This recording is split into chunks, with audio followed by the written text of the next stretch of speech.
Everyone, welcome back to our channel. आज आपण करणार आहोत पांढरा रस्सा। तर मी हे ओलं खोबरं मिक्सरला लावून घेतलं आहे। त्याच्यात थोडं गरम पाणी टाकत हे मिक्सरला लावून घ्यायचं। चांगल्या प्रकारे मिक्स करून घ्यायचं। त्यानंतर एक कॉटनच्या कापडात किंवा रुमालमध्ये हे मिश्रण टाकायचं आणि त्या नारळातलं पूर्ण दूध बाजूला काढून घ्यायचं। त्यानंतर हा जो राहिलेला नारळाचा चोथा आहे तो टाकून द्यायचा।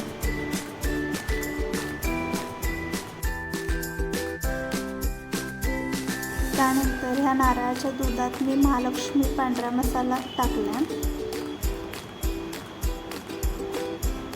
हा मसाला पूर्ण टाकलेला आहे। त्यानंतर हा मसाला टाकल्यानंतर हे जे दूध आहे ते नीट त्या मसाल्याने मिक्स करून घ्यायचं। मसाला त्यात नीट चांगल्या प्रकारे मिक्स व्हायला पाहिजे। त्यानंतर मी घेतलेला मिरची, दालचिनी, लवंग आणि काळ्या मिरीची पावडर।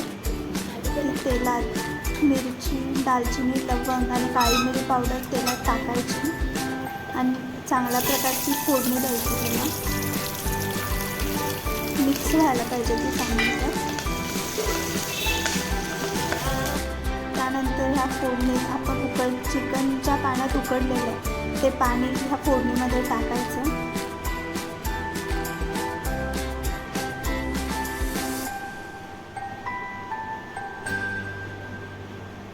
आता मी हे पाणी टाकलेलं आहे।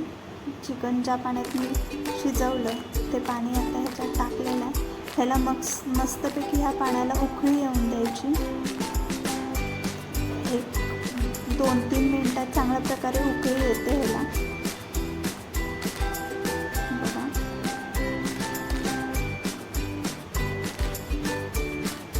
त्यानंतर मी आपण जे नारळाच्या दुधामध्ये मसाला टाकून जे मिश्रण तयार केलं होतं ते मी त्या उकळलेल्या पाण्यात टाकलेलं आहे आणि हे चांगल्यापैकी मस्तपैकी हलवत राहायचं। शक्यतो ह्याला अजिबात उकळी येऊन द्यायचं नाही, नाहीतर रस्सा फुटतो। आणि आता मी हा रस्सा सर्व करून घेते। खूप छान अशी टेस्ट लागते। नक्की एकदा ट्राय करून बघा आणि thanks for watching my video. Thank you. चॅनलला लाईक, शेअर आणि सबस्क्राईब जरूर करा।